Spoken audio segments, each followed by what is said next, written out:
محترم ناظرین، اب ہم نے جس موضوع کا انتخاب کیا ہے یہ بہت ہی اہمیت کا حامل ہے، اور میں گزارش کروں گا کہ خاص طور پر وہ مریض جو ایزوسپرمیا کے پیشنٹس ہیں میرے اس پروگرام کو غور سے سنیے گا، کیونکہ اس پروگرامز کے اندر ہم ہارمونز کو ڈسکس کر رہے ہیں۔ خواتین میں اور مرد حضرات کے اندر بہت سارے ہارمونز پیدا ہوتے ہیں، اور اسی حساب سے ان ہارمونز کے مختلف فنکشنز ہوتے ہیں۔ چونکہ ہمارے اس پروگرام میں ہم صرف مرد حضرات کے ہارمونز کو زیر بحث لائیں گے، خاص طور پر ایزوسپرمیا کے پیشنٹ کے حوالے سے، لیکن اس سے پہلے میں ہارمونز کی مختصر ایک تعریف بیان کر دوں تاکہ آپ کو یہ سمجھنے میں آسانی ہو کہ ہارمونز ہیں کیا۔ جب آپ یہ چیز سمجھ لیں گے تو پھر ان کے فنکشن، ان کے کام کو بھی آپ اچھی طریقے سے سمجھ لیں گے۔ ہارمونز جسم کے مختلف غدود میں پیدا ہوتے ہیں اور بغیر کسی نالی یا وینز کے خون میں شامل ہوتے رہتے ہیں۔ ہارمونز کو آپ ایک کیمیائی مادہ بھی کہہ سکتے ہیں جو بیسیکلی جسم کے اندر میسنجر مالیکیولز کی طرح کام کرتے ہیں، یعنی کہ پیغام کے حوالے سے جسم کے ایک حصے میں بنتے ہیں اور پھر بعد میں جسم کے دوسرے حصوں میں یہ سفر کرتے رہتے ہیں، جہاں وہ خلیات اور اعضاء کے کام کرنے کے طریقے کو کنٹرول کرتے ہیں یا کنٹرول کرنے کے اندر مدد کرتے ہیں۔ ایک چھوٹی سی مثال یہاں پر میں بیان کرتا چلوں، گو کہ یہ ہمارا موضوع نہیں ہے، لیکن ایک مثال آسان سی اس لیے ذرا میں نے چوز کی ہے کہ یہ جو مثال میں آپ کو دینے لگا اس کو سمجھنے میں آپ کو باقی ہارمونز کو سمجھنے میں آسانی ہوگی۔ تو مثال کے طور پر انسولین بھی ایک ہارمونز ہے جو لب لمے میں پیدا ہوتا ہے، جسے انگلش میں پنکریاس کہتے ہیں۔ وہاں پہ بیٹا سیل یا بیٹا خلیات کے ذریعے یہ بنتے ہیں، اور پھر یہ انسولین ہارمونز جسم میں سفر کر کے شوگر کے نظام کو کنٹرول کرتے ہیں۔ اگر جسم میں شوگر زیادہ موجود ہو تو ایک قدرتی خودکار نظام کے ذریعے یہ انسولین زیادہ پیدا ہوتی ہے اور شوگر کو لیول کرتی ہے۔ اسی طریقے سے اگر جسم میں شوگر کا لیول کم ہو تو پھر انسولین بھی کم پیدا ہوتی ہے، یعنی کہ اس کو اس انداز میں سمجھیں کہ جسم کے اندر جو شوگر کا نظام ہے اس کو کنٹرول کرتا ہے انسولین، جو ایک خود کا نظام کے ذریعے اللہ پاک نے جسم کے اندر رکھا ہوا ہے۔ اب اگر کسی وجوہات کی وجہ سے یہ انسولین مکمل طور پر پیدا نہ ہو، یا جسم کے اندر 10% پیدا ہو رہی ہے یا 20% پیدا ہو رہی ہے یا 50% پیدا ہو رہی ہے، تو اس کا مطلب یہ ہوتا ہے کہ اس آدمی کے اندر شوگر کا جو نظام ہے یا شوگر کا لیول ہے وہ اپسٹ ہو چکا ہے، یعنی کہ وہ نظام اپنا مکمل فعال نہیں ہے۔ تو پھر ایسے جو مریض ہوتے ہیں جن کے اندر شوگر کا لیول نارمل نہیں ہوتا، ان کی اس حساب سے جو شوگر کا لیول ہونا چاہیے، تو ایسے مریض کو ہم ڈائبٹک پیشنٹ بھی کہتے ہیں۔ ہمارا موضوع شوگر نہیں ہے بلکہ ایزوسپرمیا ہے۔ میں نے صرف ایک چھوٹی سی مثال دی آپ کو کہ سب سے پہلے آپ ہارمونز کو سمجھیں یہ کیا ہے۔ اسی طرح ایزوسپرمیا کے مریض جو ہیں یا مرد حضرات کے اندر جو ہارمونز ہیں بہت بڑا کردار ہے۔ تو مثال اس لیے دی گئی ہے کہ آپ کو یہ بات سمجھ آ جائے، تاکہ جتنے بھی ایزوسپرمیا کے پیشنٹس ہیں، اب میں جن ہارمونز کو یا جن ہارمونز کا میں ذکر کروں گا تو انشاءاللہ امید ہے کہ آپ کو اپنے ایزوسپرمیا کو سمجھنے میں آسانی ہوگی۔ تو محترم ناظرین، میں امید کرتا ہوں کہ جو میں نے شوگر کے حوالے سے، ہارمونز کے حوالے سے جو گفتگو کی ہے، تو میں امید کرتا ہوں کہ آپ کو یہ بات سمجھ آ گئی ہوگی۔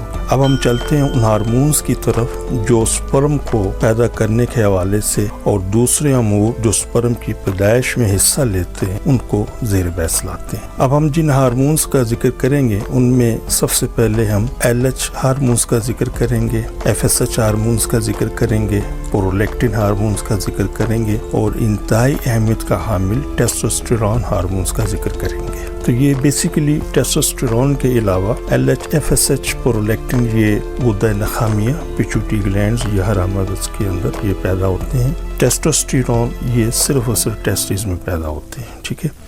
چونکہ ہمارا موضوع LH ہے تو ہم سب سے پہلے LH کو ہی زیر بحث لاتے ہیں۔ LH ہارمونز پیچوٹی گلینڈز یا غدہ نخامیہ میں یا حرام مغز میں پیدا ہوتا ہے۔ اس ہارمونز کو گوناڈوٹروپک ہارمونز بھی کہتے ہیں۔ یہ ہارمونز خصیوں کے کام کو کنٹرول کر کے تولیدی نظام یعنی کہ سپرم کی پیدائش کو کنٹرول کرتے ہیں۔ یہ ہارمونز پیٹوٹری گلینڈز میں بنتا ہے اور خون کے دھارے میں شامل ہونے سے پہلے ہائپوتھیلیمس میں ریسپیریٹ کے ساتھ یہ جڑ جاتا ہے۔ اب یہ ہائپوتھیلیمس کیا ہے، یہ آپ میرے ہائپوگوناڈزم کا جو پروگرام ہے وہاں سے آپ اس کی تفصیل لے سکتے ہیں، اور امید کروں گا کہ انشاءاللہ آپ کو وہاں سے یہ چیز ہائپوتھیلیمس سمجھ آ جائے گا۔ LH ہارمون خصیوں سے انڈروجن کہلانے والے ہارمونز کی پیداوار اور خراج کو متحرک کرتے ہیں۔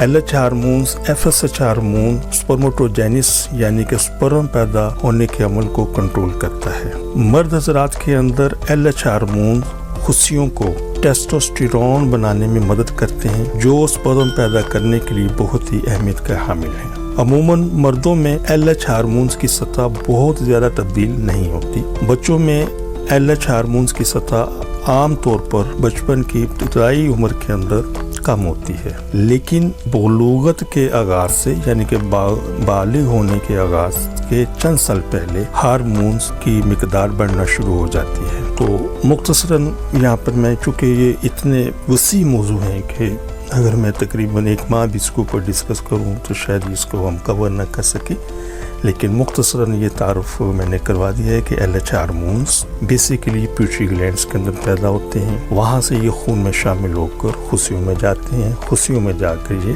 ٹیسٹوسٹیرون ہارمونز کو پیدا کرنے کے اندر بھرپور مدد کرتے ہیں، اور یہی ٹیسٹوسٹیرون ہارمونز پھر سپرم پیدا کرنے کے اندر اپنا ایک انتہائی اہم رول ادا کرتا ہے۔ تو میں سمجھتا ہوں کہ LH کو ہم یہاں تک ہی مکمل کریں۔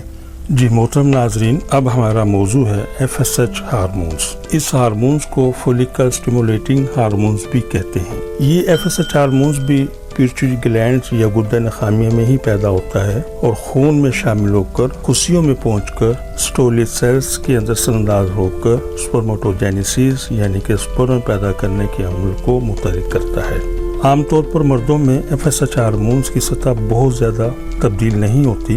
بچوں میں FSH ہارمونز کی سطح بلوغت سے پہلے کم ہوتی ہے۔ جب FSH ہارمونز کی سطح بڑھنی شروع ہو جاتی ہے تو یہ ہارمونز بھی ٹیسٹوسٹیرون بنانے کے لیے خصیوں کو سگنل دینے میں مدد کرتے ہیں۔ بہت زیادہ FSH ہارمونز یا بہت کم FSH ہارمونز مختلف قسم کے مسائل کا سبب بن سکتے ہیں۔ اس موضوع کو اپنے نیکسٹ پروگرام کے اندر زیر بحث لاؤں گا۔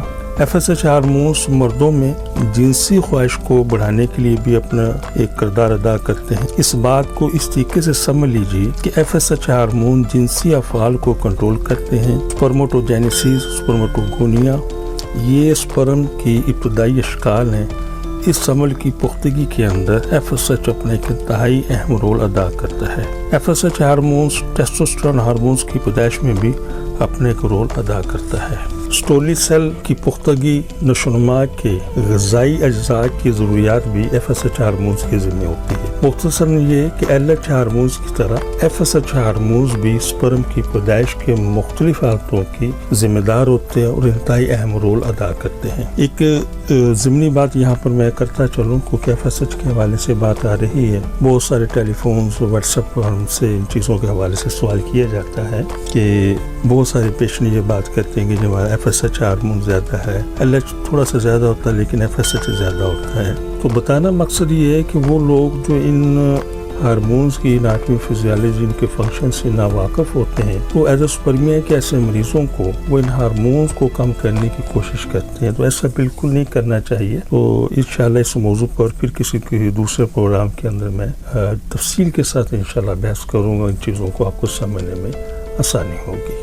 جی محترم ناظرین، اب ہم پرولیکٹن ہارمونز کی طرف چلتے ہیں۔ FSH LH ہارمونز کی طرح یہ پرولیکٹن ہارمونز بھی پیٹری گلینڈز میں ہی پیدا ہوتا ہے۔ مردوں میں پرولیکٹن ہارمونز کے ایک رول یہ ہے سب سے بڑا سمجھنے کے لیے، وہ یہ ہے کہ یہ لیڈک سیل کے اندر ریسپیریٹ کو بڑھاتی ہے، جس کے نتیجے کے اندر ٹیسٹوسٹیرون ہارمونز کا اخراج ہوتا ہے۔ پرولیکٹن ہارمونز سیلز کو بھی زیادہ کرتے ہیں۔ پرولیکٹن ہارمونز کی کیمیائی ساخت اگر ہم اس کا تجزیہ کریں تو یہ گروتھ ہارمون سے ملتی جلتی ہے۔ LH FSH ہارمونز کی طرح پرولیکٹن ہارمونز بھی سپرم کی پیدائش اور ٹیسٹوسٹیرون ہارمونز کے اخراج کے اندر مدد دیتے ہیں۔ بہت ساری ڈیٹیل ہے یہاں پر میں نے مختصر عرض کر دی ہے کہ یہ ہارمونز بھی باقی ہارمونز کی طرح ایک اپنا رول پلے کرتے ہیں۔